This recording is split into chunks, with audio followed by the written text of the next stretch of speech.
স্বাগতম। আশা করি আপনারা সবাই আপনারা যারা উপস্থিত আছেন আর সবাই আমি আশা করছি সবাই আছেন যারা এখন সবাই আপনারা যে আগে ঘোষণা দেওয়া যেহেতু এখন আমাদের তত্ত্বীয় এবং ব্যবহারিক দুটো পাশাপাশি, কিন্তু আমাদের আপনারা সিলেবাসটা দেখলে দেখবেন যে প্রতিটা জিনিসের তত্ত্বীয় ব্যবহারিক এইভাবে করে বলা আছে।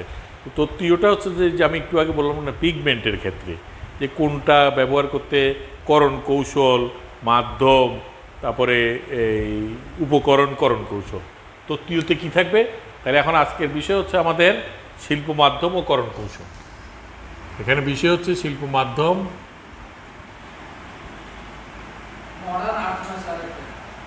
আর্ট ম্যাটেরিয়াল, শিল্প মাধ্যম, আর্ট ম্যাটেরিয়াল, আর হচ্ছে যে টেকনিক, শিল্প মাধ্যম ও করণ কৌশল।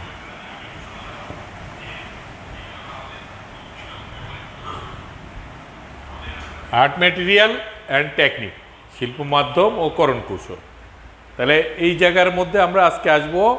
এর আগে আমরা ড্রয়িং নিয়ে কিছু আলোচনা করেছিলাম এবং এখানে আপনি বিষয় কিন্তু দুটা বিষয় পাশাপাশি হবে, কারণ আজকের এই লকডাউনের যুগে আপনারা তো সবাই থাকতে পারবেন না স্বাভাবিকভাবে। এই জন্য বাসায় বসে আমি তো বারবার বলেছিলাম যে এখন যে আমরা যে চর্চাগুলি করবেন, আমি যেগুলি বোর্ডে দেখাবো, এগুলি কিন্তু আপনারা খাতার মধ্যে করেন এবং যারা উপস্থিত আছেন তারা তো করবেনই, তাদের কাজটা তো আমি সরাসরি দেখব। আর যারা উপস্থিত নাই তারা কিন্তু আমি যখন বলবো যে এখন এই প্র্যাকটিস যা করেছেন তা আপলোড দেন, আপনি কিন্তু 10 মিনিটের মধ্যে সবাই আপলোড দিয়ে ফেলতে হবে। যারা আপলোড দিবেন তারাই উপস্থিতি, এখানে যারা আছেন তারা, আর যারা আপলোড দিবেন তাদেরকেই আজকের উপস্থিতি হিসেবে বিবেচনা করা হবে। তো ঠিক আছে, আজকে আমাদের বিষয় হচ্ছে যে তত্ত্বীয় ব্যবহারিকের মধ্যে বিষয় হচ্ছে ফুল পাতা, এবং এটার বিষয় কোড হচ্ছে 2021-11 আর 21-12 বিষয় কোড।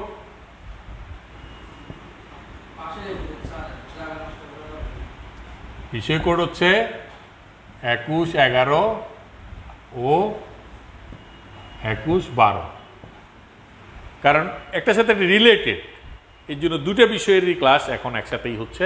আপনারা রুটিনে দেখবেন একটার সাথে একটা রিলেটেড বা রুটিন, বা আপনি রুটিন বলছি মানে আপনারা যে সিলেবাসে দেখবেন ওইভাবেই পেপারগুলি দেওয়া আছে। তো আজকে আমি বেশি দূর করবো না।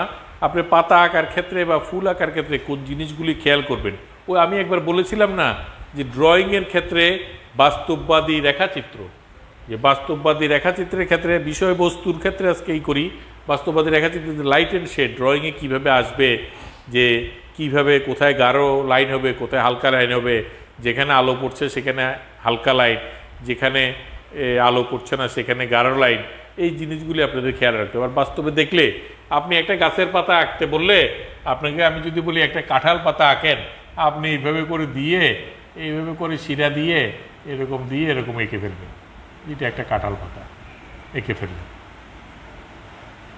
কিন্তু আমি যদি বাস্তবে একটা পাতা আঁকি, বাস্তবে একটা কাঁঠাল পাতা আঁকতে যাই, তখন কিন্তু অনেক ধরনের ব্যাপার আছে, কারণ কাঁঠাল পাতা এরকম না হয় আপনি আঁকা বাঁকাও হতে পারে, সেটা আমি দেখি কি করা যায়। যেমন এখন আপনি যদি এই শিরাটা যদি এরকম হয়, যেমন একটা কাঁঠাল পাতা বাঁকা এরকম করে একটা পাশটা দেখা যাচ্ছে, আর এই পাশটা এরকম এসে এই জায়গাটা উঠে গেছে, এই জায়গাটা উঠে যায় না অনেক সময়, এই জায়গাটা উঠে এরকম হয়ে গেছে, আর এইটা এসে আবার এখানে মিলে গেছে, আর এটা এসে এখানে এইটার মধ্যে এরকম শিরা দেখা যাচ্ছে, এটা এরকম আছে, তাহলে দেখা যাচ্ছে পাতাটা এরকম বাঁকা হয়ে আছে। এই পাতাটা এই জিনিসগুলি কিন্তু আমরা ওরকম বাঁকা তেরা পাতাগুলি এঁকে আনলে কিন্তু আমরা এই জিনিসগুলি দেখে আঁকতে পারতাম।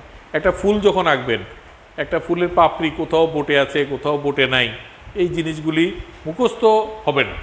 এই জন্য আপনাদেরকে বাস্তবভাবে বসে যে সামনে থেকে আমি বলবো, যেমন আমি আজকে ঘোষণা দিয়েছিলাম আপনারা যারা স্টিল লাইফ, যে বিশেষ করে মগ কি যেন রাখতে বলছিলাম, সাথে মগ কাপ প্লেট এরকম কিছু রাখতে বলছিলাম, কিন্তু আজকের বিষয়টা মূলত ব্যবহারিকের সাথে যে প্র্যাকটিক্যাল, যে এই যে ব্যাপারটা এখন যদি এরকম হয় তাহলে এই পাতাটা এরকম উঠে গিয়ে এদিকে ধরেন হালকা লাইন, আবার এটা যেহেতু নিচে এটা হচ্ছে গাঢ় লাইন, আবার এদিকে এসে হালকা লাইন, আবার এদিকে এসে গাঢ় লাইন, এই হালকা গাঢ়র সংমিশ্রণে পাতাটা যখন দেখা যাবে তখন এটা ডাইমেনশনটা চলে আসবে। এটা যে ডাইমেনশনটা কি?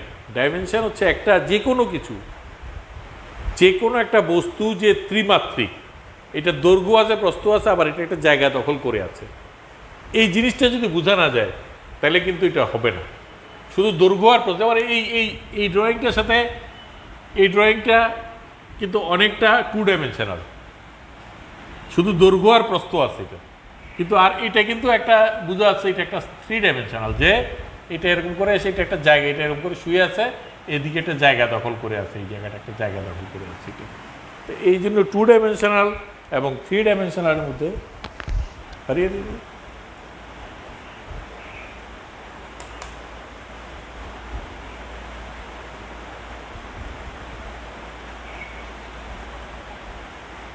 টু ডাইমেনশনাল এবং 3 ডাইমেনশনালের মধ্যে এটাই হচ্ছে পার্থক্য। দৈর্ঘ্য প্রস্থ বোঝা যাচ্ছে কিন্তু এইটা বোঝা যাচ্ছে না। এই জিনিসগুলি যেমন পাতা আঁকার ক্ষেত্রে আপনারা যদি আস্তে আস্তে করে আপনারা করেন, যে মানে মাথার মধ্যে রাখবেন যে কোনো কিছু আপনি চিন্তায় আনতে হবে। একজন বয়স্কর সাথে একজন শিশু মন তো যেগুলো পাতা বললে একটা শিশু এভাবে করে এঁকে দিয়ে দিবে পাতা, কিন্তু এটা কোন পাতা, এটা কোনো পাতা না। কিন্তু আপনি তো যখন কিছু আঁকতে যাবেন তখনই আপনার মাথায় আসবে যে এইটা কি পাতা, সেটা আপনার মাথায় রাখতে হবে। যেমন এখন আমি দেখালাম কাঁঠাল পাতা, আমার আম পাতাটা কিরকম হয়, আম পাতা হয় এসে এরকম এসে একটু লম্বা হয়, আগে সবসময় শিরাটা, অনেক সময় শিরা দেখা যাবে, অনেক সময় শিরা দেখা যাবে না। সাধারণভাবে আমি যদি মনে করি যে আম পাতা সব কিছু দেখা যাচ্ছে, আর আগাটা একটু চিকন লম্বা হয়, এভাবে এসে আগাটা একটু চিকন লম্বা হয়, আর এরকম শিরাগুলি। এটা আদর্শ একটা ব্যাপার দেখানো হচ্ছে। হ্যাঁ, ক্লাসিক্যাল মানে ধ্রুপদ। এটা হচ্ছে যে মানে এই পাতা আঁকতে গেলে এরকম করে আঁকা যায়, এটা একটা আম পাতার মতো। কিন্তু আপনি একটা গাছে আম পাতা আছে যে হাজার হাজার আম পাতা, এক একটা এক এক রকম, কোনোটা লম্বায় কম, কোনোটা আবার কাছ থেকে দেখলে এগুলি দুনিয়াতে প্রাকৃতিক কোনো জিনিস হুবহু নেই। আমরা একটা পেঁপে আঁকতে গেলে এইভাবে করে এঁকে দিই পেঁপেটা, আজকের বিষয় যদিও ফল না, আমরা এইভাবে করে এঁকে দিই যে এটা একটা পেঁপে। কিন্তু বাজারে আপনি এক ঝুড়ি যদি পেঁপে দেখেন, দেখবেন যে এক একটা একরকম। এইটাই হচ্ছে আদর্শ। আমি যেটা আমাকে একজন প্রশ্ন করলো যে আদর্শটা কি, তা আদর্শ হচ্ছে মানে যেরকমভাবে আঁকলে জিনিসটা মনে হয়। কারণ আমি যদি পেঁপেটাকে এইভাবে করে এঁকে দিই, এটা তো আদর্শ সাইজ হলো না পেঁপে। আমি আদর্শ বলতে সেটাই বুঝাতে চেয়েছি।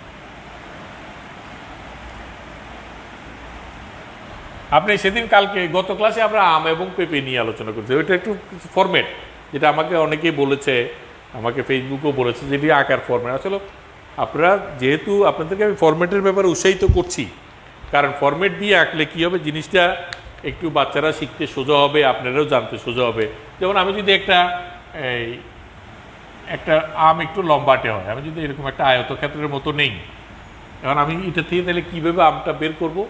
আমি যদি মনে করি যে এই আমটা এরকম এসে এই হলো, তারপরে এরকম এসে এদিকে এসে এই হয়ে এই গেল, এদিকে আবার এরকম এসে এই গেল, এরপরে আমাকে ডিটেল করতে গেলে এদিকটা আবার একটু মুছে আমাকে এইভাবে এসে এই, তাহলে এই হচ্ছে ফর্মেট।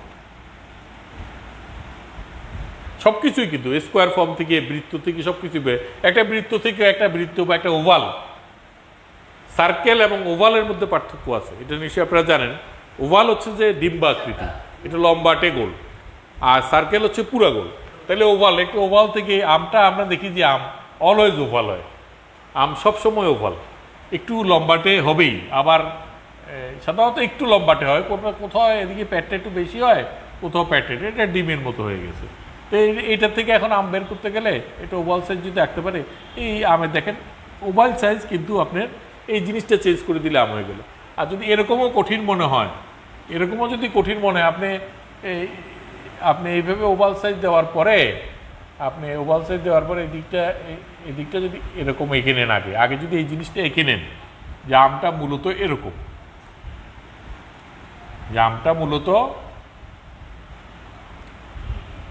এরকম, এটা অনেকে এইভাবে করে এসে এরকম করে এঁকে দেন, এত চিকন আমের আগা হয় না। আর বাস্তবে এরকম চিকন আমের আগা হয়, পাঁচের মতো, বাংলার পাঁচ আঁকলেই কিন্তু আম হবে না, সুতরাং এই জিনিসটা খেয়াল রাখতে হবে। তো অনেকে এরকমভাবে এঁকে দেন, আমার এখনও বোধহয় অনলাইনে আছে যে একে এরকম পোস্ট দিচ্ছেন, আশা করি এটা আজকের ভিতরে মুছে দিবেন। কারণ এরকমভাবে মুছে দেওয়ার কারণ কি, যে আপনি দেখেছেন, আমি বুঝবো যে আপনি দেখেছেন, বরঞ্চ আমি যেভাবে দেখাচ্ছি সেভাবে করে একটা একে পোস্ট দিবেন, তাহলে এরকম হয় না। এটা আসলে মূলত এইভাবে এসে এরকম হয়। এরকম হওয়ার পরে খুব সূক্ষ্ম একটা জায়গা আছে, এই দিকটা একটু উঁচা হয়, সেটাই হচ্ছে ব্যাপার। আমি যেটা দেখাচ্ছি আপনাদেরকে একটু ডিটেল, এরকম এসে এরকম হয়। এই জায়গায় আমের এখান দিয়ে একটু উঁচা থাকে। আর আপনি এটা না দিয়েও যদি এইভাবে যদি আঁকেন, এটাও আপনার ভুল হবে। কারণ অনেক সময় এই জিনিসটা দেখা যায় না, অনেক সময় এটা দেখা যায় না, এটা বোঝা যায় না, খুব সূক্ষ্ম একটা উঁচা থাকে এই জায়গাটায়, এটা বোঝা যায়। তাহলে এটা ওভাল সাইজ থেকে বা আয়তক্ষেত্র থেকে কিভাবে আম আঁকতে হয়, মানে আপনি আপনারা যেহেতু ফ্রি হ্যান্ডে অভ্যস্ত নয়, ফ্রি হ্যান্ডে যেহেতু অভ্যস্ত নয়, এই জন্য আপনাকে ওই জিনিসগুলি খেয়াল করতে হবে। ওই ফরম্যাট দিয়ে আঁকলে আপনার জন্য সুবিধা। যেমন একটা পেঁপে আঁকতে গেলে আপনি যদি পেঁপে সবসময় একটুখানি আয়তক্ষেত্রের মধ্যেই থাকে, আপনি এদিকে একটা বড় বৃত্ত, এদিকে একটা ছোট বৃত্ত, তারপর আমরা বড় বৃত্তটা রেখে উপরে একটু পেঁপে একটু মোটা হবে, এদিকে এসে এরকম হবে, এদিকে এসে এরকম হবে, এদিকে এসে এরকম হবে।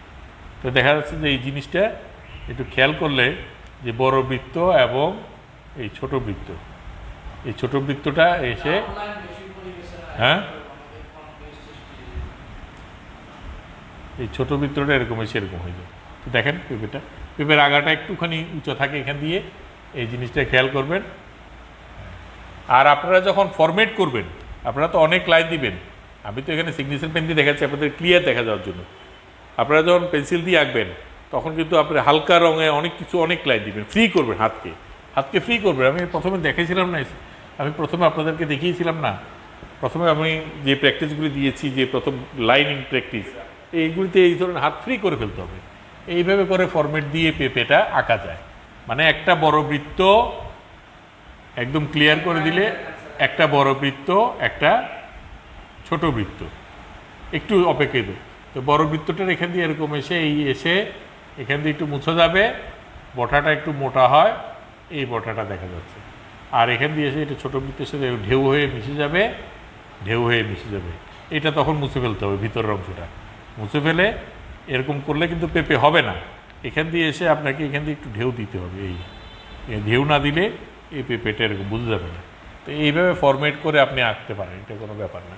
আরও ফরম্যাট আছে পেঁপে আঁকার, আরও ফরম্যাট কীরকম, আপনি এরকম করে লম্বা করে টানবেন, এদিকটা মনে করেন পেঁপেটা এত বড়, পেঁপেটা এত বড় হয়ে এরকম বাক্সের মধ্যে থাকবে, এদিকটা এদিকে এতটুকু মোটা, আর এদিকেরটা এতটুকু মোটা, এদিকেরটা এতটুকু মোটা, এইভাবে করে বের করে ফেলা যায়। এটা আসলে প্র্যাকটিস। বাচ্চাদেরকে আঁকতে গেলে কীভাবে বুঝাবেন, কীভাবে করবেন, কিছু ন্যাচারাল ফর্ম আছে যেগুলি আসলে প্র্যাকটিস, যেগুলি এইভাবে ন্যাচারালি আঁকা যাবে না, কিন্তু পার্থক্য আপনাকে বুঝতে হবে। আপনাকে যদি একটা, যেমন আপনি যদি মনে করেন যে অশ্বত্থ পাতা আর পান,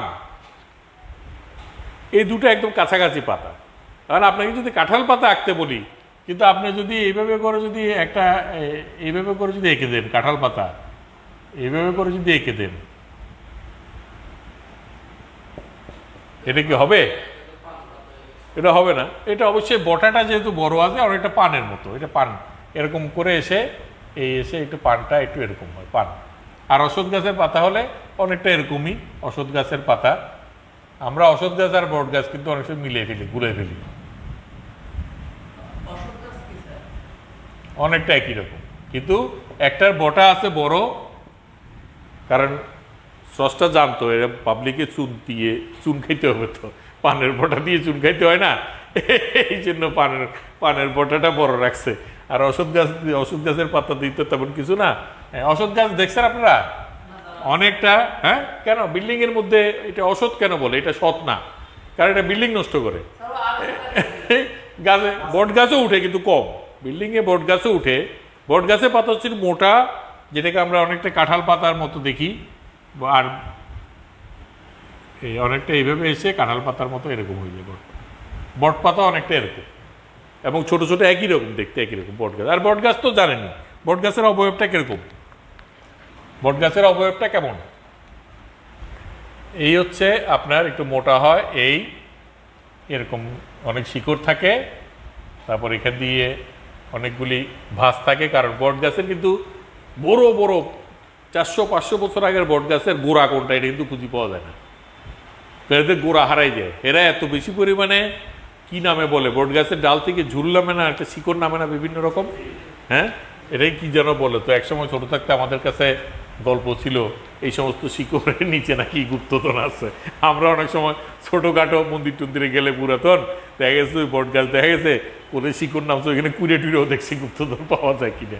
তো এরকম আছে এবং অনেকটা এরকম দেখতে, অনেকটা এরকম, এবং এই সমস্ত জায়গায়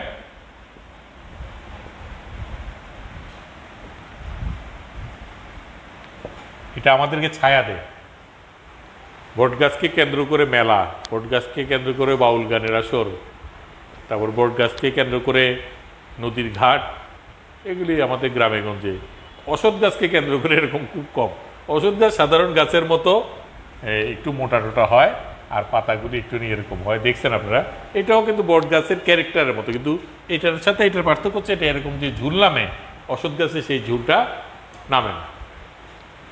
আমরা আমাদের জেলা শিল্পকলা একাডেমিতেও একটা গত 4-5 বছর আগে একটা বট গাছ লাগিয়েছিলাম।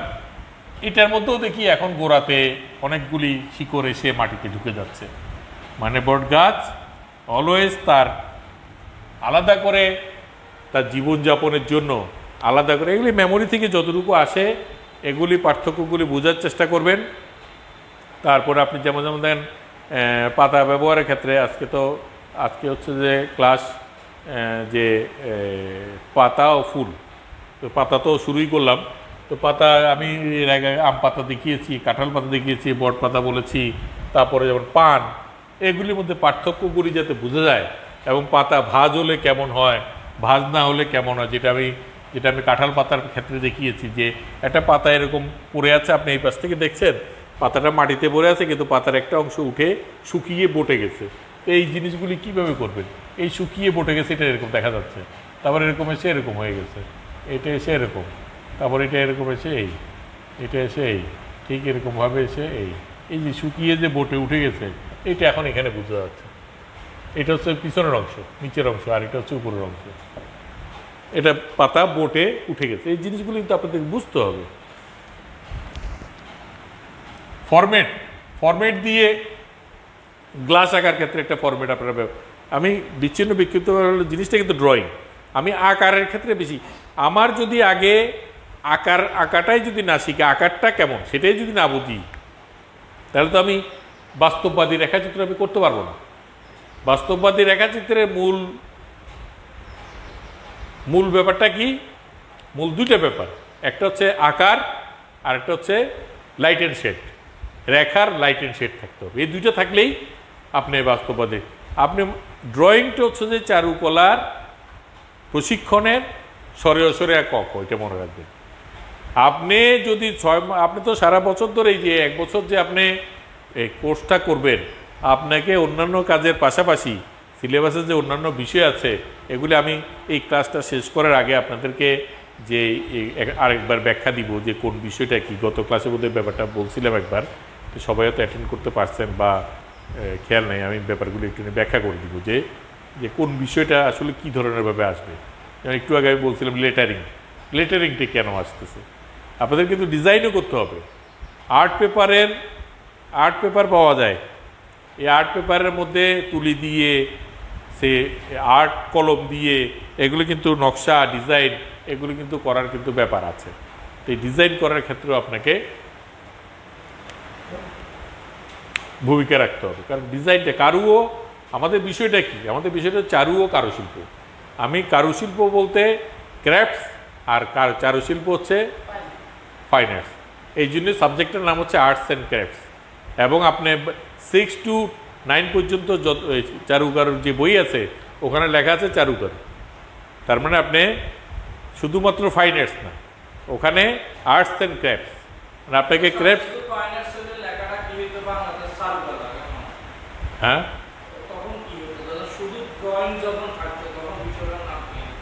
ফাইন আর্টস চারুকলা, এখন তো চারু ও কারুকলা। আমাদের বিষয়টা হচ্ছে যে চারুকলা বিষয়ক হলেও আমাদের স্কুলে কিন্তু চারু ও কারুকলাও পড়া, বইটার নাম হচ্ছে চারু ও কারুকলা। হ্যাঁ, আমরা তো চারুকলার ইতিহাস পড়তেছি, এগুলির সাথে আমার যে বিভিন্ন ইতিহাস পড়তে গিয়ে আমাদের যে জিনিসগুলি পাচ্ছি, যেমন আমাদের এখন যে আমরা পাল যুগের যে চিত্রকলাটা দেখেছি, সরি আমরা পাল যুগের যে চিত্রকলা দেখেছি, মিনিয়েচার, এই ধরনের একটা ডিপার্টমেন্ট কিন্তু ঢাকা আর্ট কলেজে আছে, ঢাকা ইউনিভার্সিটিতে আছে। সেখানে ওরিয়েন্টাল আর্ট বলে একটা সাবজেক্ট আছে। ওখানে এইভাবে ধরে ধরে কিভাবে একটা ফুলের টপ কত সুন্দর করে আঁকা যায়। একজন একটা পোস্ট দিচ্ছেন আমাদেরকে, জানো, আমাদের এক প্রশিক্ষণার্থী, একটা টবের মধ্যে বানানো ফুল, কাগজের ফুল বা কাপড়ের ফুল, সুন্দর। এটা কিন্তু কারুশিল্পের মধ্যে পড়ে। আমি এখানে মন্তব্য করেছি যে এটা হচ্ছে কারুশিল্প, ক্রাফটস। আমাদের এই ক্রাফটস তৈরি করার ব্যাপারগুলিও বাচ্চাদেরকে উৎসাহিত করতে হবে।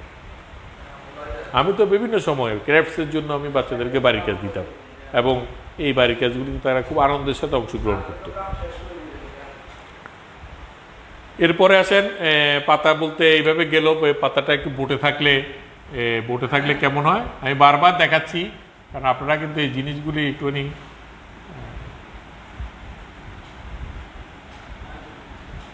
ওই শিরাটা যদি ঠিক থাকে, শিরাটা ঠিক থাকলেই হবে, বুঝছেন?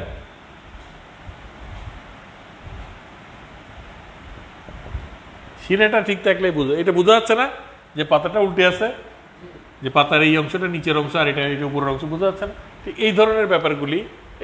আর এটা যদি আপনি সোজা থাকে, তাহলে এই আম পাতা দেখলাম যে আমরা কলা পাতা, একটা গাছ আঁকবেন, কলা পাতার ক্যারেক্টারটা কেমন? এটা বিশাল এক পাতা। কলা পাতার ক্যারেক্টারটা কেমন? যেমন কলা পাতার সাথে এই কলা গাছ, আমি গাছটা বেশি ডিটেল করে আঁকছি না, গাছগুলি এইভাবে এসে ভাজে ভাজে থাকে। এই যদি একটা কলা পাতা ধরি এরকম একটু পুরানো হয়ে গেছে, আর একটা ধরি একটু তাজা। কলা পাতা এত বড়, এটা যখন পুরাতন হয়ে যায় বাতাসে এটা আস্তে আস্তে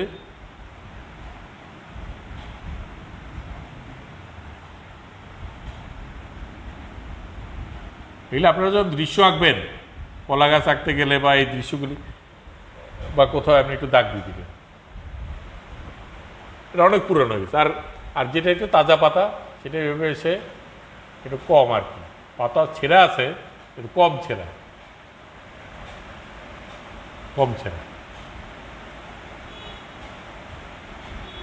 ছেঁড়াটা কম। এটা আরো অনেক পাতা। আর যখন একদম নতুন থাকে, নতুন পাতা বেরোয়, এইভাবে এসে সরাসরি ঢুকে এখান থেকে একটু একটু পুরনো পাতা ঝুলে থাকে। কলা রুইয়ে না কেটো পাত, তাতেই কাপড় তাতেই ভাত, খনার বচন আছে। আমাদের দেশে তো কলা পাতা বিভিন্ন কাজে মেজ্জান টেজ্জান, একসময় না, এখনও না প্লাস্টিকের ওয়ান টাইম গ্লাস প্লেট এগুলো হয়ে গেছে। একসময় আমাদের এই দেশে কিন্তু প্রাচীনকাল থেকে ওয়ান টাইমের ব্যবহারের কনসেপ্টটা ছিল, যেটা ইউরোপে ছিল না। ওরা কিন্তু আগে থেকে বাসন কোসন বারবার করে ব্যবহার করছে, কিন্তু আমাদের বড় বড় মেজ্জানে দেখা গেছে, মুসলিম ফ্যামিলিতে তো কি এটা ছিল, আগে কলা পাতায় খাওয়াইতো মেজ্জান টেজ্জানে। হ্যাঁ, হিন্দুদের কিন্তু ছিল, আমাদের গ্রামে দেখছি যে কলা পাতার মধ্যে খাওয়াইছে, যে যার খাওয়া শেষ হয়েছে, যে যার পাতাটা সুন্দর করে বটে নিয়ে পুকুর ঘাটে ফেলে দিছে, কারণ এগুলি সব পচনশীল এবং মাছের খাদ্য, এগুলি সব পচে যেত। তো এইভাবে করে আপনি দেখেন এই পাতার ক্যারেক্টারগুলি কেমন হয়, এইগুলি আপনারা মাথায় রাখবেন, এবং ঘরের ভিতরে থেকে দরজা জানালা দিয়ে যাই দেখেন তাই আঁকার এই ধরনের পাতা গাছ, এবং কাছ থেকে গিয়ে পাতাটাকে অবজার্ভ করে আঁকার অনুশীলনটা করবেন। কারণ আপনাদেরকে আমি, এবং এই আঁকতে গিয়ে একটা জিনিস খেয়াল রাখবেন, যে শুধুমাত্র রেখা নয়, শুধুমাত্র রেখা দিয়ে নয়, রেখাটার মধ্যে কোথাও গাঢ় আছে, কোথাও হালকা আছে, এই ডাইমেনশনটা বোঝানোর চেষ্টা করবে। এখনও আপনারা পেন্সিল স্কেচের দিকে আমি যাচ্ছি না, আপনারা স্কেচ করে লাইট অ্যান্ড শেড দেওয়ার দিকে আমি যাচ্ছি না। আমি স্কেচ কীভাবে করতে হয় সেটা আমি বলেছি, সেটা কিছু কিছু জিনিস দেখিয়েছি, আমি ভিডিও দরকার হলে আরও দিব। এগুলি দেখে ওটা আলাদা ব্যাপার, ওটা কোনো একটা জিনিস সাজিয়ে বা স্কেচ, আপনার একটা আগে যদি ড্রয়িংটাই ঠিকমতো না হলো, আপনি আকারটাই যদি ঠিকমতো না হলো, এটার মধ্যে আপনি স্কেচ কোনো ফ্যাক্টর না, কারণ এটা লাইট অ্যান্ড শেড দেখানো কোনো ব্যাপারই না। একটা যদি সাধারণ ফুলের টব হয়, একটা যদি সাধারণ ফুলের টব হয়, এই টব সাধারণত এরকম হয়, তারপরে এগুলো মুছে ফেলতে হবে। আমি ফুলের টব দিলাম, ফুল দিচ্ছি না এখানে। এটা যদি সাধারণ ফুলের টব হয়, এটা যদি সাধারণ ফুলের টব হয় এবং ফুলের টবটা বসানোর জন্য নিচের দিকে একটু এরকম থাকে, এটা যদি সাধারণ ফুলের টব হয়, তাহলে এখান থেকে যদি এটার সূর্যের আলো পড়ে, এখান থেকে যদি আলো হয়, তাহলে কি হবে, এই জায়গাটা হবে অন্ধকার, অপেক্ষাকৃত অন্ধকার, আর এদিকটা হবে আলো, এদিকে লাইটটা পড়ছে, ঠিক এদিকে লাইট পড়ছে, এদিকটা হবে অন্ধকার। এই অন্ধকারটাকে দেওয়ার জন্য কি পরিমাণ আপনি পেন্সিল ঘষে কালো করবেন, সেটাই হচ্ছে স্কেচ, সেটাই হচ্ছে পেন্সিল স্কেচ। তো এগুলি আপনারা প্র্যাকটিক্যালি করে আমি যখন খাতা জমা নিব, যেমন হ্যাঁ হ্যাঁ গোলাপ ফুল টোলা ফুল এগুলি দরকার নেই, এগুলি আঁকবো, এগুলি সব হবে। এগুলি আপনারা যেই জন্য আঁকতে চাচ্ছেন বা হঠাৎ করে বলতেছেন, যেরকম ছবি একটার নাম বলতে বললে মোনালিসার নাম বলেন, একটা মেয়ের ছবি সুন্দর করে অ্যাক্সের লিওনার্দো দা ভিঞ্চি মোনালিসা, হ্যাঁ, এটা একটা বিখ্যাত ছবি। ঠিক ফুল বললে গোলাপ ফুল, কারণ এটা আমাদের বেশি কাজে লাগে। এটা বিভিন্ন সময় কাউকে উপহার দিতে গোলাপ ফুল, এখন আবার রজনীগন্ধার স্টিকও চলে আসছে। গোলাপ ফুলটা আঁকা থাকলে সুবিধা হবে, আপনার ভিউ কার্ড টিউ কার্ড বানাইতে, হাতের তৈরি কার্ড বানাইতে সুবিধা হবে। গোলাপ ফুল আঁকার, গোলাপ ফুল বলতে গিয়ে গোলাপ ফুল কত রকম আছে, আপনার সাদা গোলাপ আছে, লাল গোলাপ আছে, আপনার কালো গোলাপ আছে, আপনার বেগুনি গোলাপ আছে, কত গোলাপ আছে, আবার কোনোটা বড় গোলাপ, কোনোটা ছোট গোলাপ, কত রকম টেকনিক আছে এগুলি আঁকার। আমি আপাতত যেটা বলছি সেদিকেই ভালো করে খেয়াল করুন যাওয়ার আগে। আর এরপরে আমাদের তো পাতার পাশাপাশি তো ফুলও হবে। আমি এখন অন্যান্য জিনিসও করছি, কারণ আমাকে তো আগেরগুলি রিভিউ করে বাস্তবে আসতে হবে, আর আস্তে আস্তে করে কঠিনগুলিতে যেতে হবে। তাহলে লাইট অ্যান্ড শেডটা বুঝতে পারছেন যে এই আলোটা এদিক থেকে পড়লে এদিকে আলোকিত হচ্ছে, আবার এদিকটা যেহেতু ঢেউ হয়ে নিচের দিকে চলে গেছে এই দিকটা, তাহলে এদিকেও একটুখানি অন্ধকার থাকবে, এদিকেও একটু অন্ধকার থাকবে। এটাই হচ্ছে আপনার আলো ছায়ার ব্যবহার করে ড্রয়িং করা। এখন থেকে আপনারা অন্য কিছু গ্রুপে, যেটা আমাদের গ্রুপ আছে, আপনি মেসেঞ্জার গ্রুপ না, মেসেঞ্জারের গ্রুপে কোনো আঁকা জিনিস দিবেন না, কারণ এটা একসাথে দেখা যায় না। একটা মেসেঞ্জার এখন দিলে ওটা পরে খুঁজে বের করা অনেক টাফ হয়ে যায়। এখন থেকে আর সামনে আমরা ইভেন্ট করব, হয়তো আমি বলবো যে এই জুলাই মাসে কে কী এঁকেছেন এত থেকে এত তারিখের ভিতরে এখানে পোস্ট দেন। আবার বলবো আগস্ট মাসে কে কী এঁকেছেন, তবে এই মাসের শেষ সপ্তাহে আমি কিন্তু দোনোটা জমা নিয়ে ফেলবো। আমি জুলাই আগস্ট এই 2 মাসের খাতা আমি দোনোটাই আগস্ট মাসের শেষে যেই শুক্রবার থাকবে, আমি আশা করি সবাই এখানে পাঠিয়ে দিবেন। কারণ আপনারা বাসায় কি এঁকেছেন এটা আমাদের নলেজে থাকা দরকার। আমি যারা এখানে ভর্তি হয়েছেন, যারা আছেন, তাদের এই জিনিসগুলি আমি করতেছি, মানে তাদের কাছে আমি বলছি যে তারা এগুলি দিবেন। কারণ আপনি স্কিলনেস না হয়ে আপনি শুধুমাত্র আপনি দেখেন আপনার 500 নম্বরের মধ্যে আপনাদের 350 নম্বরই হচ্ছে যে 500 নম্বরের মধ্যে ব্যবহারিক হচ্ছে যে 375। আপনার ব্যবহারিকের বিরাট গুরুত্ব, আপনাকে ব্যবহারিকটা তো করতেই হবে। আপনার মৌখিক হচ্ছে 25, তাহলে 400। মৌখিকের মধ্যে আপনার ব্যবহারিকও থাকবে, আপনার তাত্ত্বিকও থাকবে, দুটোটাই দেখবে। হঠাৎ করে বলা হলো যে এই ড্রয়িংয়ে আলো ছায়া বলতে কি বুঝো, একজনে জিজ্ঞেস করলো, কোনো টিচার জিজ্ঞেস করলো ড্রয়িংয়ের মধ্যে আলো ছায়া কি, তখন আপনাকে বুঝে দিতে হবে না যে কোথাও দাগটা গাঢ় দেখা যাচ্ছে, কোথাও হালকা দেখা যাচ্ছে, সেটাই আলো ছায়া। সেটা বুঝিয়ে দেওয়া, কোথাও একটা জিনিস ড্রয়িং করতে গেলে কোথাও গাঢ় দাগ দিচ্ছি, কোথাও হালকা দাগ দিচ্ছি, সেটাই আলো ছায়া। তো এটা তো প্র্যাকটিক্যাল রিলেটেড প্রশ্ন। যদি আপনাকে বলে যে একটা আমি যে একটু আগে বললাম, একটা অশ্বত্থ গাছের পাতা আর একটা পান গাছের পাতা, দেখি একটা কাগজ দিয়ে দিল, এটার মধ্যে একটু এঁকে দেখান তো। কারণ আপনি দুইটার মধ্যে যে বঠার পার্থক্য দিয়ে দুইটা একই রকম হয়ে গেল পাতা, আমি যেটা বললাম পান পাতা একটু বড় হয়, অসংখ্য পাতা একটু ছোট হয়, কিন্তু দেখতে একই রকম। কালার করলে না বোঝা যাবে, একটা হচ্ছে গাঢ় সবুজ, একটা হচ্ছে হালকা সবুজ। কিন্তু ড্রয়িংয়ে বুঝাবেন কিন্তু ওই যে পানের বটা দিয়ে, পানের বটাটা একটু বড় হয়, আর অশোক গাছের পানের বটাটা একটু ওই অশোক গাছের পাতার বটাটা একটু ছোট হয়। এই জিনিসগুলি আরও ডিফারেন্স আছে, এগুলি দেখলে সামনাসামনি দেখে করবেন, বুঝবেন। এই আর কি। আমরা অনেক সময় বট পাতার সাথে অশোক গাছের পাতা গুলিয়ে ফেলি। যাই হোক, এবার আমরা আসি। একজনে বলল ফুল, আমাদের আজকের স্টাডির মধ্যে কিন্তু ফুলও আছে। তো ঠিক আছে, আপনারা যেহেতু গোলাপ ফুল একজন বলছেন, তো গোলাপ ফুলটা কেমন হয়, কত রকম গোলাপ ফুলটা আঁকা আসলে একটু কঠিন। তবুও আপনি যদি একটু প্যাঁচ দিন, এরকম একটু প্যাঁচ দিলেন, এই প্যাঁচ দিয়ে আপনি এই দিলেন, তারপর এখান দিয়ে এরকম দিলেন, তারপর এখান দিয়ে এরকম দিলেন, তারপর এখান দিয়ে এই এসে একটা পাপড়ি, এই এসে একটা পাপড়ি, এই এসে একটা পাপড়ি, এই এসে একটা পাপড়ি, বিভিন্ন রকম পাপড়ি থাকে।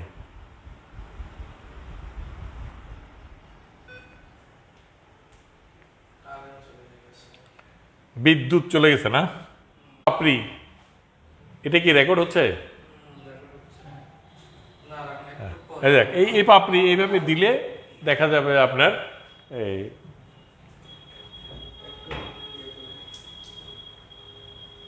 গোলাপ ফুলটা এরকম হয়ে গেছে। এরপরে গোলাপ ফুলটা দিলে নিচের দিকে একটুখানি বটাটা এরকম এসে এই থাকে। খালি ফুল একটা তো হবে না, আপনি ফুলের একটা বটা আছে সোজা এসে একটুখানি কাটা কাটা থাকে এখানে, বলে না গোলাপে কাটা বলে, তাই কি গোলাপ তুলি না, হ্যাঁ এরকম একটা গানও আছে। তারপরে গোলাপ ফুলের এইখান দিয়ে এসে এই ডাল চলে গেল, এখান দিয়ে এসে একটা পাতা গেল। এই সমস্ত ফুলগুলি আঁকতে গেলে খেয়াল করবেন পাতাগুলি সবসময় একটু কোনো একটা লিঙ্ক থেকে হয়। আচ্ছা, এদিকে বোধহয় দেখা যাচ্ছে না, এত নিচে বোধহয় দেখা যাবে না। যাই হোক, আমি এখান থেকে দিই, এভাবে এসে এখান দিয়ে একটা পাতা গেল, এই পাতাগুলি একটু এরকম হয়, এত ঢেউ থাকে না। গোলাপ ফুলের পাতা একটু কিরকির কিরকির থাকে একটুখানি, গোলাপের পাতাটা একটু এরকমই থাকে, চিকন একটু কিরকির কিরকির থাকে, এই একটু কিরকির থাকে, এরকম থাকে।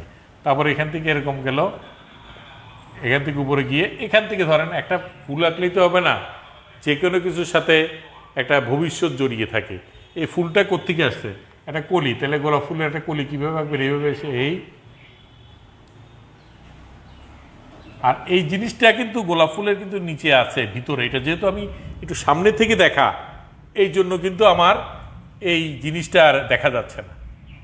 এটা ভিতরে এমনি গোলাপ ফুলের নিচে কিন্তু এরকম থাকে, এরকম থেকে এই থাকে, এখান থেকে ফুলটা তৈরি হয়, এখান থেকে ফুলটা তৈরি হয়। এই হ্যাঁ, বুঝলাম না। হ্যাঁ, কে বলে? না, আমি তো আঁকছি মানে আঁকা শেখানোর জন্য আঁকছি না, আমি আঁকছি যে বাস্তবে আঁকারটা কেমন সেটার জন্য। আঁকা যখন শেখাবো সেটা বললাম না, আপনারা যখন আপলোড দিবেন যে বাই করবেন, আর আমাকে তো ইচ্ছা করলেই অনেক কিছু হবে না। আমরা ধরেন এতদিন পর্যন্ত আঁকি বা বাচ্চাদেরকে শিখাতে গেলে অল্প সময় অনেক কিছু দেখাইতে হয়, এই জন্য আমি কি আজকে আধা ঘন্টা পর্যন্ত একটা গোলাপ ফুল এঁকে আছে ক্লাস শেষ করে দিতে পারি না? কিন্তু আমার তো এটা দরকার নেই। আমি তো চাইবো গোলাপ ফুল, জবা ফুল, গাঁদা ফুল, এগুলি বিভিন্ন ফুল যেহেতু বলছে এগুলির মধ্যে পার্থক্যটা কেমন, এগুলি ড্রয়িং পার্থক্যটা কেমন। যেমন গাঁদা ফুল কিছু না, এরকম করে একটু এরকম থাকে, এরকম এসে এরকম নেমে যায়, তারপর এখান দিয়ে একটু এরকম এসে পাপড়ি, গাঁদা ফুলের পাপড়ি পাতাটা বোধ একটু এরকম ঢেউ ঢেউ থাকে, তারপর এখানে এরকম এরকম থাকে। এই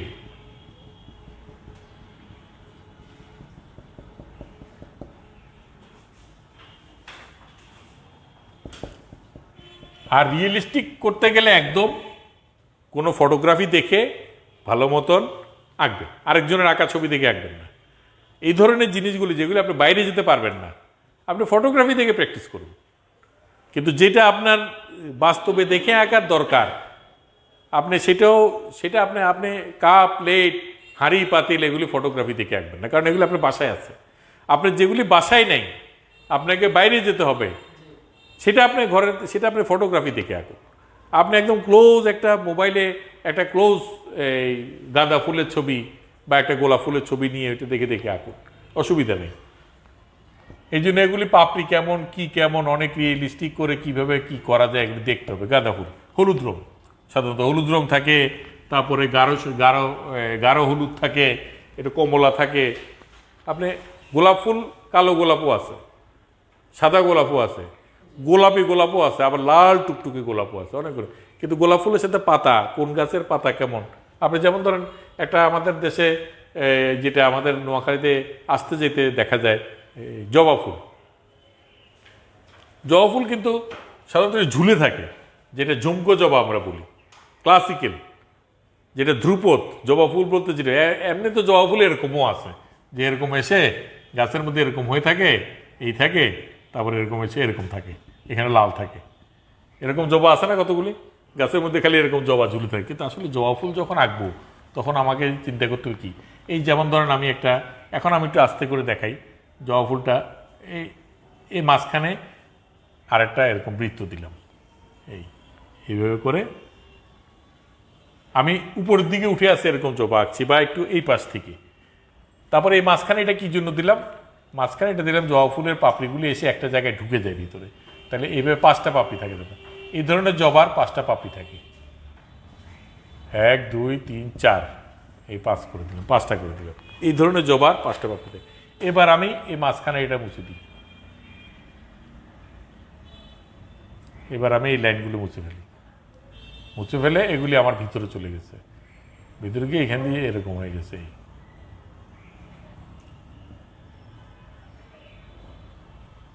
তারপরে এগুলি কেমন থাকবে আকারগুলি, এগুলি এরকম উঠে এই ঢেউ থাকবে, এখান থেকে এসে আবার এটা মুছে যাবে, মুছে এখান দিয়ে এসে এই ঢেউ থাকবে, আবার এখান দিয়ে মুছে যাবে, মুছে এখান দিয়ে এসে এই ঢেউ থাকবে। তারপর পাপড়িতে একদম সমান থাকবে না, বৃত্তের রেখার মতো কি সমান থাকবে, অবশ্যই সমান না, এই ঢেউ থাকবে, আবার এখানে এসে এই ঢেউ থাকবে,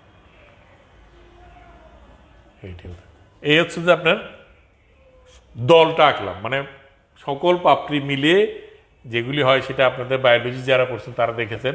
এরপরে কি আছে, এরপরে জবা ফুলের নিচে এই জিনিসগুলি এসে একটা জায়গায় মিলিত হয়ে এটা এরকম দেখা যাচ্ছে, এরকম।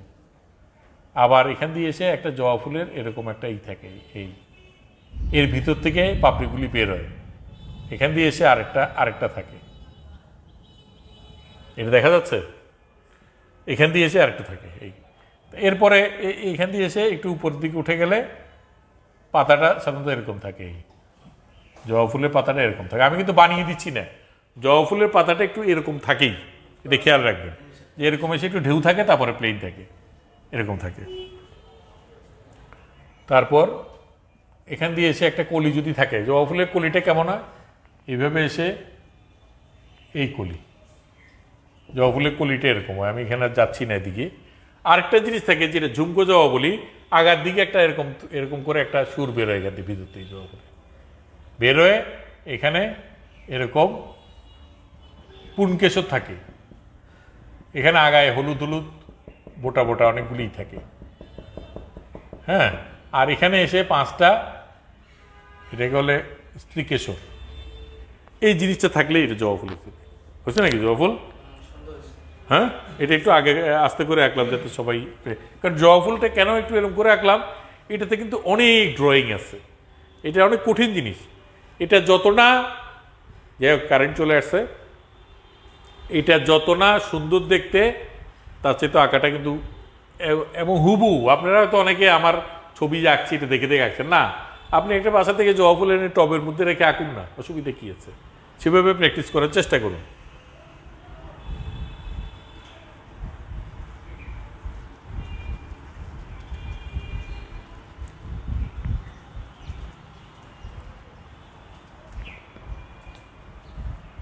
আপনি ওই যে বললাম না যে গোলাপ ফুলের ব্যাপারটা আবার দেখাই, তখন তাড়াতাড়ি করে ফেলছিল। যাই হোক, আমাদের বিদ্যুৎ সমস্যার কারণে একটু ব্রেক হলো, তো আমাদের ক্লাসও শেষ হয়ে আসছে। আজকে আমরা যে রেখাচিত্রের যে আকার কৌশল বা গঠন কৌশল সেটা নিয়ে আলাপ করছিলাম, যে লাইট অ্যান্ড শেড, মানে ড্রয়িংয়ের মধ্যে যে আলো ছায়ার ব্যবহার দেখানো, এটা দেখানোর জন্য কি করা যায়, কোথাও গাঢ় লাইন কোথাও হালকা লাইন কীভাবে হবে, এর আগে আমরা তো দেখিয়েছি আলো ছায়ার ব্যবহার। এখন একজনে অনুরোধ করেছিল গোলাপ ফুল আঁকার জন্য, তো সেটা দেখাচ্ছি যে এটা এইভাবে করে দিয়ে এখান থেকে যদি এরকম দেন, এই গোলাপ ফুলের একটা ভিতরের অংশ হয়ে গেল। তারপর আমি যদি মনে করি যে এটা দেখা যাচ্ছে না, এখান দিয়ে একটা পাপড়ি আছে গোলাপ ফুলের, এটা এরকম দেখা যাচ্ছে, তাহলে আমি আর এটা হবে না। তারপর আমি যদি মনে করি যে এখান দিয়ে একটা পাপড়ি এরকম হয়ে গেছে, তারপর যদি মনে করি যে এখান দিয়ে একটা পাপড়ি এরকম হয়ে গেছে, এখান দিয়ে একটা পাপড়ি এরকম হয়ে গেছে, অনেক পাতার পাপড়ি বলে। পাতা তো হচ্ছে যে লেপ, পাপড়ি তো হচ্ছে যে ফুলের পাপড়ি, যেটা বলতে যেটা বোঝায় সেটা। তারপরে যে যতক্ষণ না আপনার কাছে মনে হচ্ছে যে এটা রিয়েলিস্টিক হচ্ছে, আপনি ততক্ষণ পাপড়ি, পিছনের পাপড়িগুলো একটু কম দেখা যাবে, কাছের পাপড়িগুলো একটু বেশি দেখা যাবে। এইভাবে করে নিয়ে, এরকম করে নিয়ে, এইভাবে করে নিয়ে সুন্দর করে কিরকিরি আগাটা একটু এরকম এরকম করে দিয়ে দেন। একটু মোটা থাকে, মোটা থেকে চিকন হয়ে যায়, এসে গোড়ার মধ্যে লাগে। আর ডালটা হচ্ছে এভাবে ডাল এরকম কাটা থাকে ডালে। গোলাপ ফুল যেমন সুন্দর তেমন কাটার জন্যও সুন্দর, কিন্তু গোলাপ ফুল বেশি যারা পছন্দ করে, যারা গোলাপ ফুলের ব্যবসা করে, তারাও কাঠের গুঁতা খায় নাই, এরকম খুব কমই আছে। তো এইভাবে করে আপনি ড্রয়িং করার পরে, আকারটা ঠিক হওয়ার পরে, এই সমস্ত জায়গায় কোথায় গাঢ় লাইন হবে, কোথায় হালকা লাইন হবে, এগুলি ঢুকে গেছে ভিতরে, এখানে একটু কালো টোন দিয়ে দেওয়া, এখানে একটু দাগ টাগ দেখিয়ে দেওয়া, এগুলো হচ্ছে রিয়েলিস্টিক। এটাকে হচ্ছে বাস্তববাদী রেখাচিত্র। কিন্তু আলো ছায়ার ব্যবহার নেই। আপনি বাস্তববাদী রেখাচিত্রতে কিন্তু আলো ছায়ার ব্যবহার থাকবে না, এটা টোন দিবেন না। এটা জাস্ট যেই সমস্ত জায়গায় আপনার গাঢ় লাইন দেখা যাচ্ছে সেখানে গাঢ় করে দিবেন, যেখানে হালকা লাইন এসে মিশে যাওয়ার কথা সেখানে হালকা করে দিবেন। সেটাই হচ্ছে বাস্তববাদী রেখাচিত্র। এইভাবে করে আপনারা গোলাপ ফুলের একটা ডাল, এইভাবে করে যদি একটা ডাল হয়, এরকম যদি একটা ডাল হয়, এই সমস্ত জায়গায় একটু কাটা থাকে, তারপর এখান থেকে ধরেন একটা পাতা বের হয়ে গেছে, একটা পাতা বের হয়ে গেছে, পাতা থেকে এরকম করে উঠছে, উঠে একটা কলি থাকবে।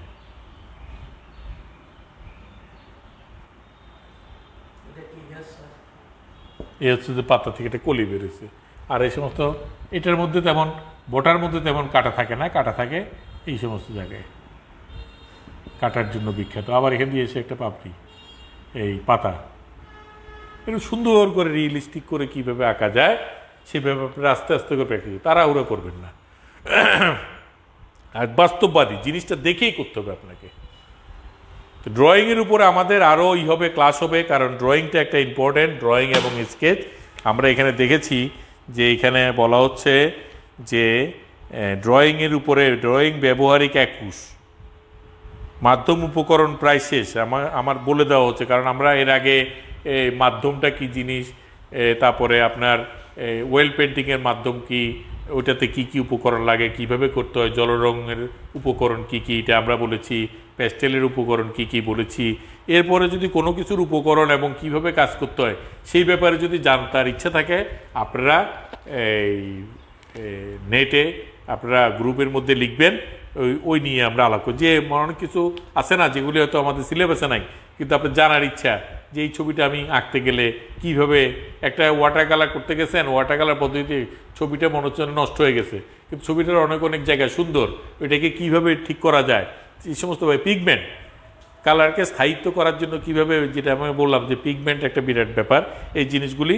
তারপর হচ্ছে স্কেচ, এটা আমি পরবর্তীতে আসবো। পেন্সিল স্কেচের অলরেডি ভিডিও আপনাদেরকে দিয়েছি। তারপর মডেলিং হচ্ছে যে বললাম, এই আপনারা এখন থেকে কাদা মাটিটা সংগ্রহ করার ব্যবস্থা করবেন, কারণ কাদা মাটি দিয়ে আম বানিয়ে বা পেঁপে বানিয়ে এগুলি কিন্তু জমা দিতে হবে, অন্তত 2-3টে আমরা জমা নিব, এখন নিব না, এটা এই যে ডিসেম্বর শীতকাল আসলে তখন এগুলি হবে। মডেলিংটা আমাদেরকে অন্তত 2টা জিনিস তো আমাকে দিতেই হবে, যে আপনি এই কি বানালেন। তারপর লেটারিংটা হচ্ছে যে একটা লেখার যে নিয়ম, এটা বেসিক ডিজাইন আমরা দেখাবো, এটাও আর পরের ক্লাসে আসবে, আমরা পরবর্তী 3য় মাস থেকে এগুলি হতে পারে। এই যে সবার শেষে এসে জলরং, পরিপ্রেক্ষিত সম্পর্কে ধারণা, এই কারুশিল্প, এই যে বললো না কারুশিল্প, এগুলি আমরা এতক্ষণ চারুশিল্পে গেলাম। আর কারুশিল্পটা হচ্ছে যে একজন একটা দিলেন না যে কাগজ দিয়ে কি বানানো যায়, তারপর কাপড় দিয়ে কিরকম করে কি বানানো যায়, এই জিনিসগুলি হচ্ছে কারুশিল্প। তো ধন্যবাদ। আপনারা অনুশীলন করবেন, আর ড্রয়িংয়ের ব্যবহারিকে অনুশীলনের বিকল্প নেই। আপনারা তো একটা সুযোগ পাচ্ছেনই যে বাসায় বসে বসে কাজ করার, সুতরাং এই কাজগুলি বাসায় বসেই যাতে ঠিকমতো করা যায়। টাকা পয়সা খরচ করে ভর্তি হয়েছেন, সুতরাং অন্তত ঠিকমতো যাতে ব্যাপারটা শেষ করতে পারেন সেই আশাবাদ ব্যক্ত করছি। আর সাথে সাথে আমি প্রথমেই স্মরণ করে দেওয়া উচিত ছিল, আজকে কিন্তু আমাদের বাংলাদেশি ক্যালেন্ডার হিসেবে বলতে আজকে 22শে শ্রাবণ সম্ভবত রবীন্দ্রনাথ ঠাকুরের প্রয়াণ দিবস। এই প্রয়াণ দিবসে আমরা রবি ঠাকুরের প্রতি শ্রদ্ধা নিবেদন করছি, কারণ উনি এমন এক ব্যক্তিত্ব আমাদের বাংলা শিল্পকলায়। উনি সাহিত্যের এমন কোনো শাখা নেই যেটা উনি বিচরণ করেন। যদিও ওনার গানগুলি সবচেয়ে বেশি বিখ্যাত, কিন্তু ওনার নাটক, ওনার ছোট গল্প অনেক বিখ্যাত। ছোট গল্প ফটিকের চরিত্র দেখলেন না, যে শহর থেকে একটা ছেলে, গ্রামে থেকে একটা ছেলে শহরে গিয়ে কেমন একটা নাস্তানাবুদ অবস্থার মধ্যে পড়েছিল, এবং সেটার মধ্যে অনেক ফিলোসফিক্যাল ডায়লগও আছে। যে এই বয়সের বাচ্চারা, আপনারা যে বয়সের বাচ্চাদেরকে পড়াবেন, আপনাদের তো অবশ্যই এই মানে এটা পড়ে রাখতে হবে যে ফটিকের চরিত্রটা কি জিনিস ছিল। ছোট গল্পটার নাম কি জানো? হ্যাঁ, ছোট গল্পটার নাম কি? রবি ঠাকুরের, আরে এখন মনে আসতেছে না। যাক, এই ওই ওই ওখানে যে ওখানে দুটা ফিলোসফিক্যাল ডায়লগ আছে। একটা হচ্ছে যে 13-14 বছরের বালকদের মতো এমন বালাই আর পৃথিবীতে নাই, এইটা একটা। আরেকটা হচ্ছে যে একটা যে বাচ্চা যে গ্রাম থেকে শহরে গেলে সেই তার যে জীবন, যে খোলামেলা জীবন থেকে সে বন্দিদশায়, যে শহুরের বন্দিদশায় যে ফিরে গেছে, সেটা একটা দুইটা দিক এই খুব সুন্দরভাবে। হ্যাঁ, ছুটি গল্প। এই জন্যই সে বলেছিল যে আমার মা, আমার ছুটি হয়েছে, আমি এখন বাড়ি যাচ্ছি। মানে ছেলের যে আকুতি মায়ের কাছে যাওয়ার, খোলা পরিবেশে যাওয়ার, মামা তাকে পড়াশোনা করার জন্য কলকাতা শহরে আছে, এটা তাহলে ছোটো গল্প, বড় উপন্যাস। এটার পরে সে চিত্রকলা, সঙ্গীত, এগুলির ক্ষেত্রে বিরাট অবদান তার। চিত্রকলাতে উনি কোনো একাডেমিক আর্টিস্ট ছিল না, তবু ওনার ছবি, ওনার চিন্তা ভাবনা এগুলি কিন্তু ছবির মধ্যে ফুটে উঠেছে। এবং উনি ছবি আঁকা শুরু করছে প্রথম কি দিয়ে? ওনার পাণ্ডুলিপিতে যে কাটাছেঁড়া করতো, ওনার পাণ্ডুলিপিতে যে কাটাছেঁড়া হতো, সেই কাটাছেঁড়া দিয়েই কিন্তু উনি ছবি আঁকাটা শুরু হয়েছে ওনার। তো কাটাছেঁড়া করতে করতে ড্রাগন বা বিভিন্ন টিকটিকি বিভিন্ন কিছু হয়ে যেত, ওটাকে উনি ছবির আকার দিত। এরপর উনি গাছ এঁকেছে, এবং সবসময় বলপেন জাতীয়, বলপেন বা পেন্সিল টেন্সিল জাতীয়। পরবর্তী সময় রং টং ব্যবহার করেছে। ওনার কিন্তু ছবির একটা প্রদর্শনী কিন্তু ফরাসি দেশে হয়েছিল। তো যাই হোক, ওনার প্রয়াণ দিবসে ওনার প্রতি শ্রদ্ধা নিবেদন করে আজকের ক্লাস এখানে শেষ করছি। ধন্যবাদ।